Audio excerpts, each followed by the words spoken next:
Here we are today, folks, behind the Beachmont VFW on 150 Bennington Street. Behind us is the wall that heals, and right in front of me on my left is Mr. Ed DeVoe. Ed, Thank you, Morris. welcome. It's a pleasure to be here. It's a beautiful morning this morning. We had a little rain over the night last night, which is presenting a few complications here in terms of the band and all of that stuff, but we've got a great crew of people that are getting stuff unloaded and getting ready to set up the wall. Right.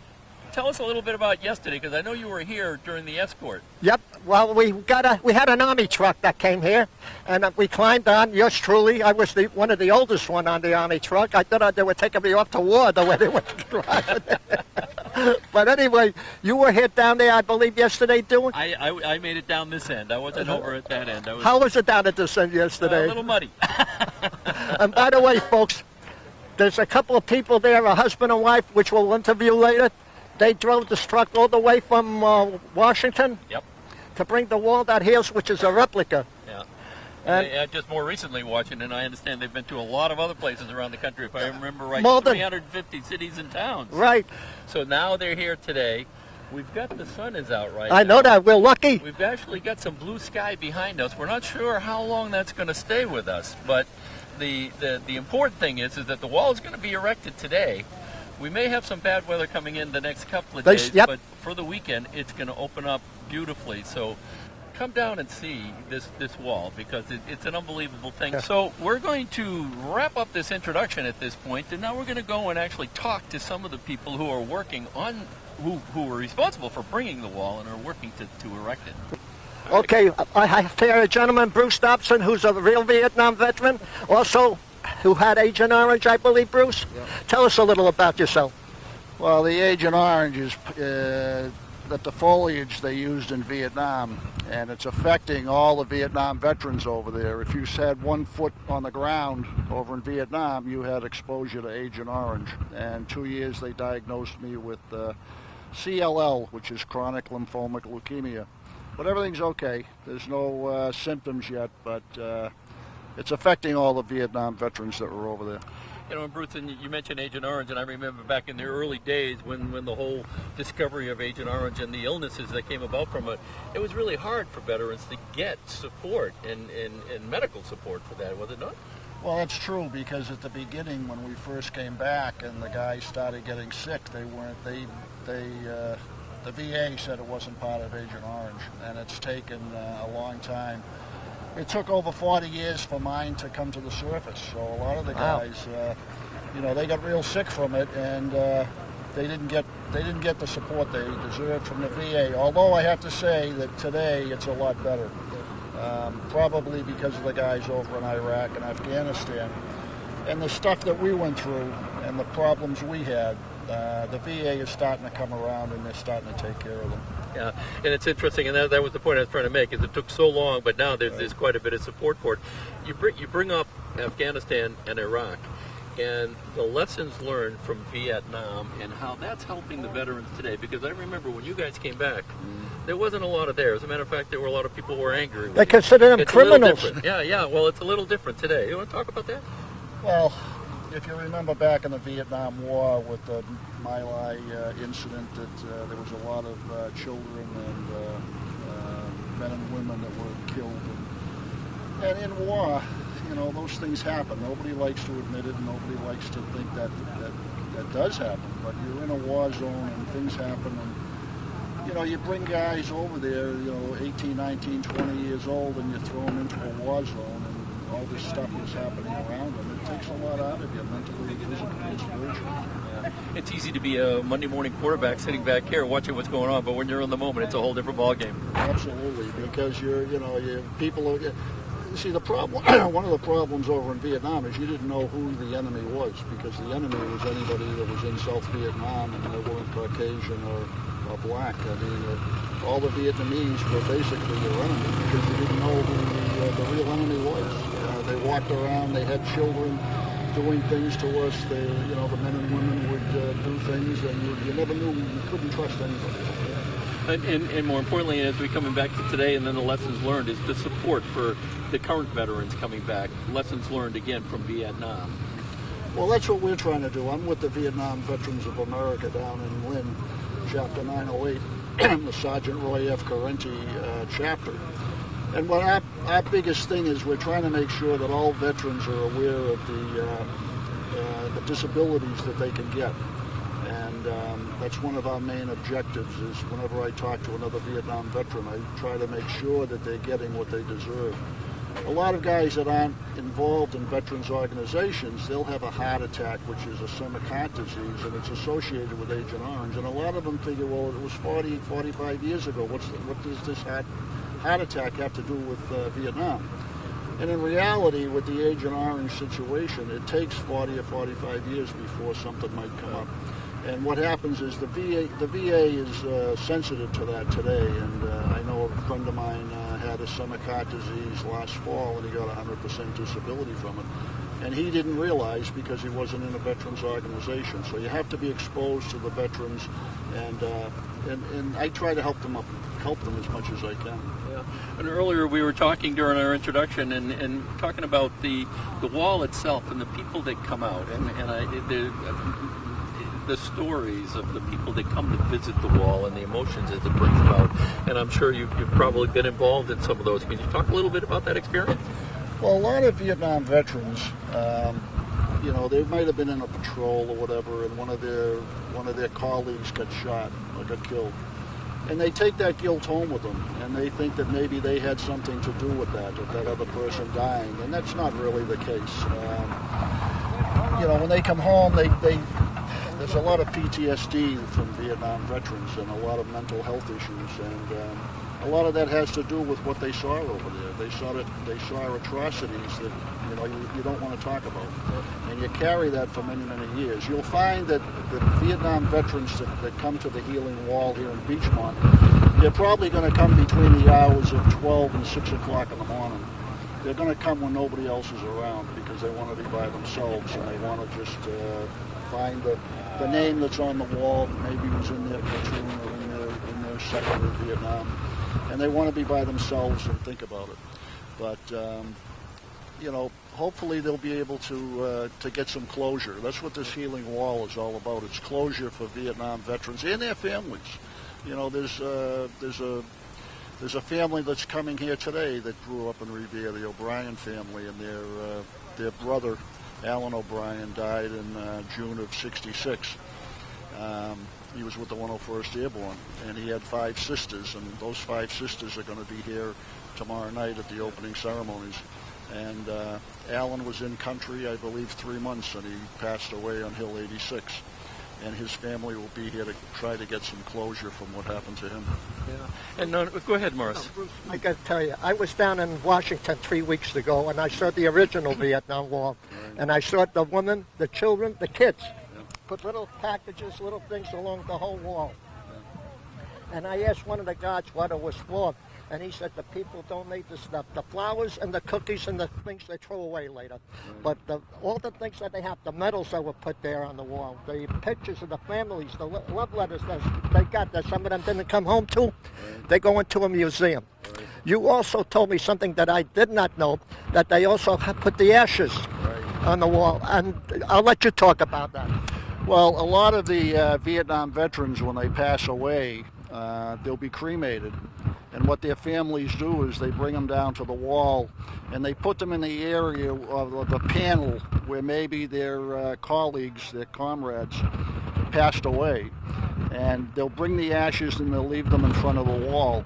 And what I read is that the Park Service takes the ashes and they bury them in back of the wall in Washington. Now, I read that somewhere. I can't substantiate it, but I'm pretty sure that that's what happens. Right, Bruce, and I want to say you've been on the Revere TV show, which is one of the best cable TV shows in Boston, literally, and I want to thank you for that, too. Thank you for the opportunity. I want to thank you for your service and for being here with us today. Thanks a lot. And before you go, Bruce, I want to salute you for your service from a World War II to a Vietnam veteran. Thank you. I couldn't be on a better program. Thank you. Thank you. Thanks, Bruce. Okay, today we have another special guest, a Vietnam veteran from the war in Vietnam, but also right behind the truck that hails.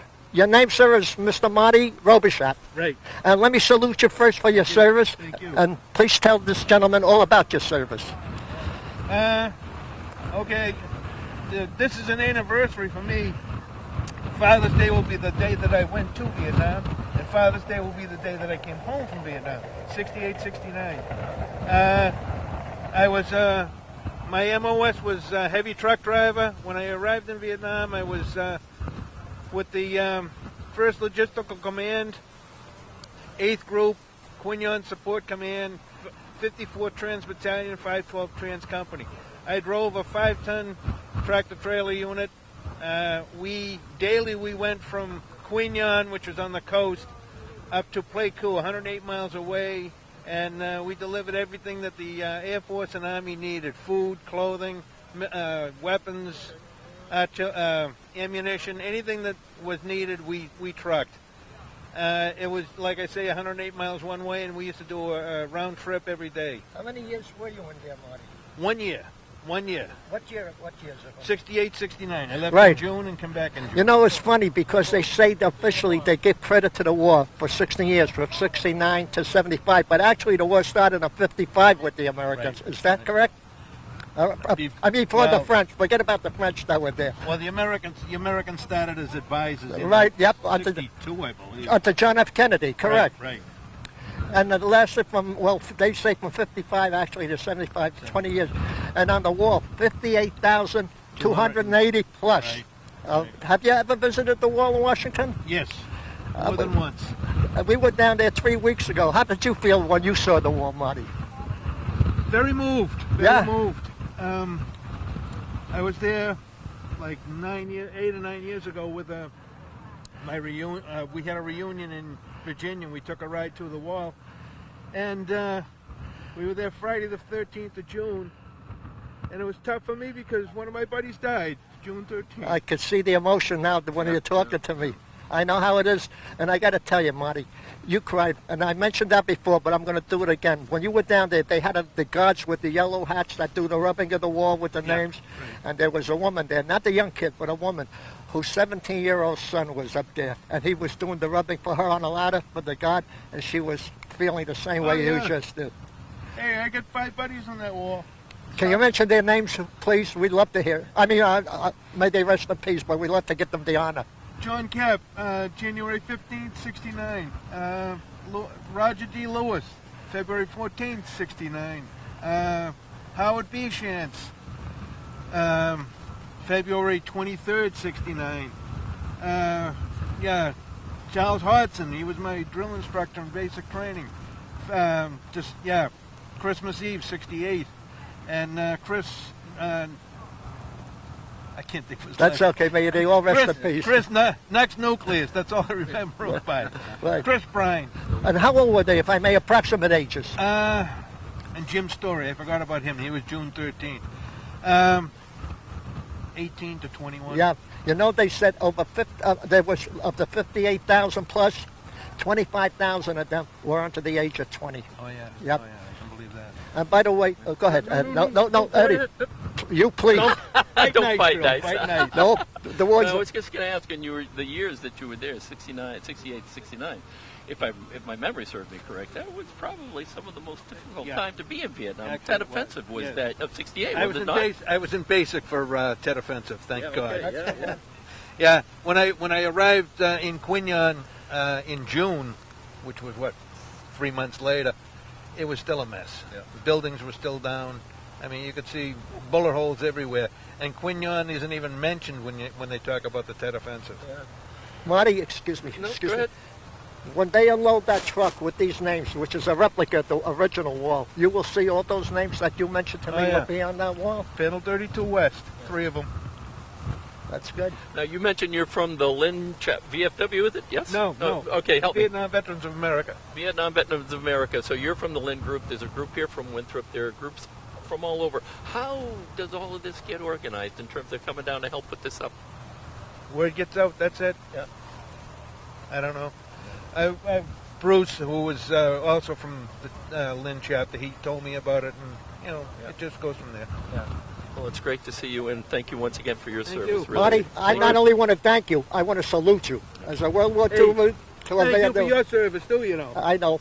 But it was you people that really did the job, and you're the ones that didn't get the credit. We got the credit, but some of us didn't deserve it, but you do. Thank you, Marty. Thank you very much. God bless you, my friend. Hello, folks. Today we have another special Vietnam veteran. His name is Roby McLaughlin. Mr. McLaughlin, thank you for coming here. And first of all, before we start, I salute you for your service, sir. And the same to me.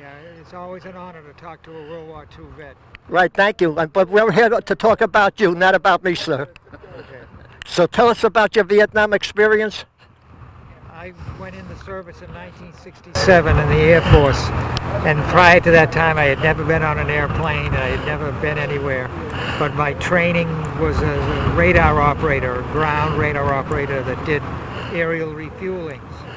And what happened, well, most people don't realize, most of the airplanes that took off from Vietnam to bomb the North had to be refueled, both going to the target and coming from the target, which was a massive logistics operation.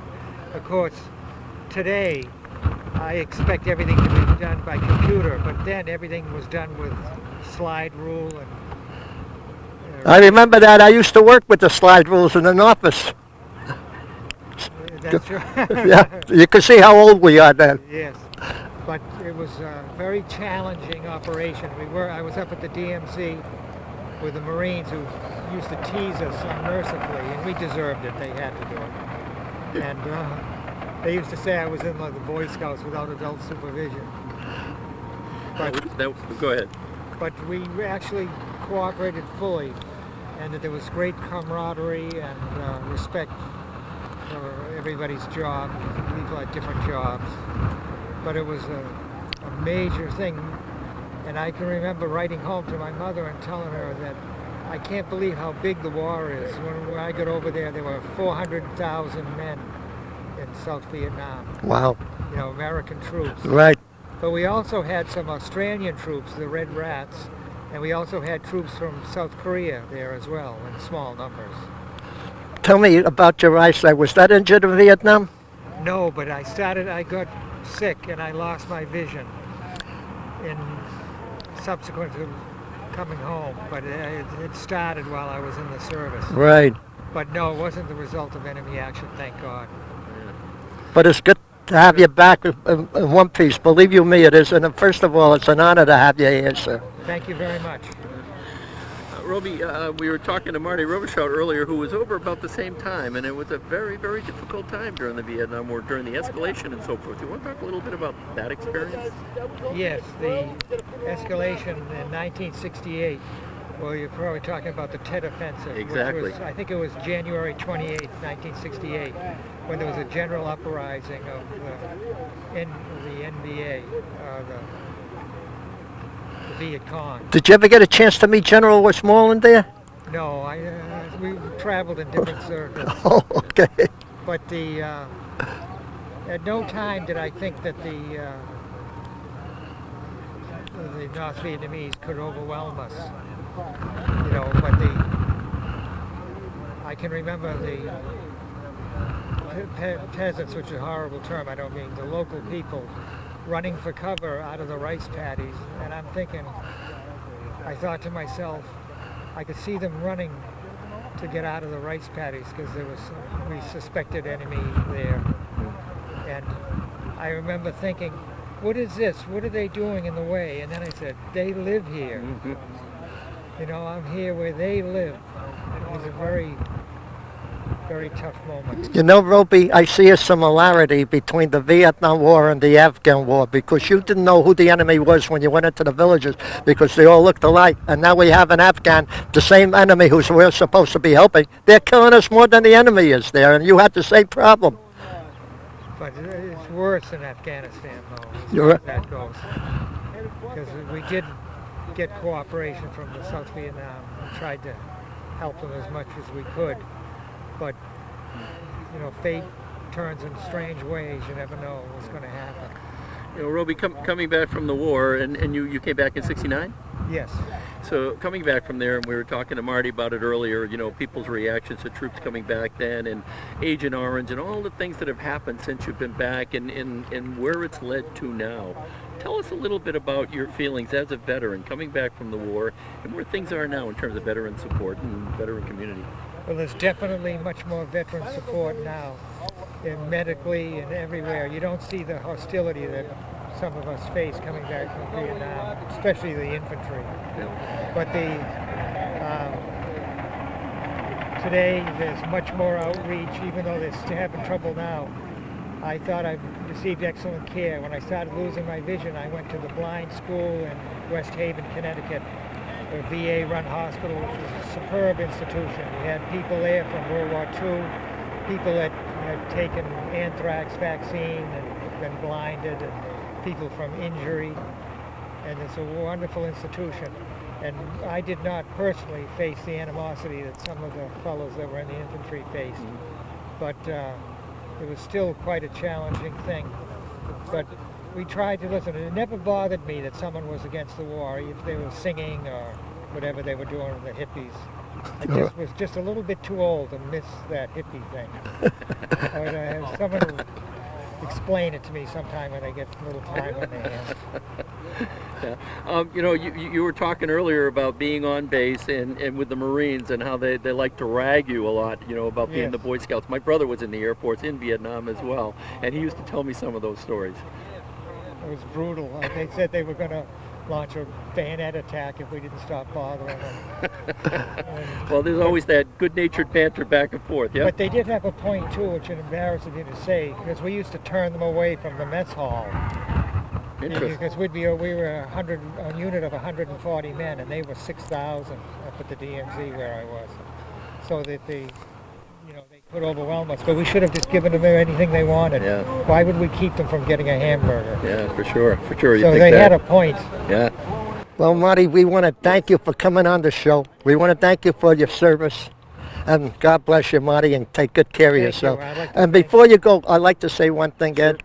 We had a young lady on here by the name of Olivia Ferranti. Maybe you know her. She's partially blind. And she goes to the church, to the Immaculate Conception, and she reads Braille, and she does everything by Braille. She's a smart young woman. Oh, you know her? No, but not only that, she's doing Braille. She's a smart young not woman. only that, but she knits blankets for the troops overseas. I think that's wonderful. And Right. It's wonderful to hear that story. So I want to say, Roby, God bless you again. And Thank you so much. No, thank you, sir. Thank you. And I You're salute welcome. you, even though you may not see me, I give you a double salute. Thank you. Thank you very much, sir. Roby, for myself, thank you very much for your service. I really appreciate you talking to us today. Pleasure. Take care. Here we have Brenda Dopak, one of the truck drivers that brought the wall to Vietnam, which is going to be here Thursday, June 13th, Friday, June 14th, Saturday, June 15th, and Sunday, June 16th. And you could say hi, Brenda. Hi, everybody from Boston and Revere, Massachusetts. There you go. Where are you from, Brenda? We live in Iowa. Iowa. Okay. So, and you travel all over the country with this truck, I would imagine, yeah? Yes, we do, from coast to coast. Yeah, now I understand. I think the wall's been to 350 cities and towns. How many have you been to? This is about 90th, yeah. Yeah. And of course behind us, and we introduced we've had a little bit of rain. There's a little bit of difficulty with the truck being stuck. I'm sure you've probably been in this situation before, yeah? Yes, we have. We even had it stuck in the sand. Stuck in the sand. And yeah. If it sits for 4 days, and we had the tractor and trailer together, and it sunk in the sand down in Sebring, Florida. Wow. So it had to be towed out. So you're going to be here over the weekend with us, and watching as the wall gets erected, and then Sunday night it's the load out and on to another city. Where are you going from here? We're going to Bensonville, Illinois. Wow. So this, I take it, is a full-time job for you, yeah? Yes, we work for the Vietnam Veterans Memorial Fund. Okay. All right. Right, Brenda. So we want to thank you. Yeah. Thank you. Oh, you're welcome. And wish to thank Thank you. you. Thank you. Brenda, To thank all you. the folks out there, make sure you come down and visit the wall. It will be here till Sunday night. Yeah. And it would be your honor to come to pay respect to these people, to honor them. Thank you. Yep. For Revere TV, I wanted to, again, just to reiterate what Mara said, tomorrow night is the opening ceremony at 5 o'clock. The wall is going to be here throughout the weekend. Closing ceremonies are on Sunday evening at 5 o'clock as well, so come down. It is quite the experience. I've been to the real one in Washington, and as everybody here has attested who's been there, it's quite an emotional feeling when you walk down that path through that wall. I think you're going to get the same feeling here, but more importantly, through the stories and meeting the people, the veterans who have been there and for whom this wall holds really special meaning. So come down, if for no other reason, in their honor.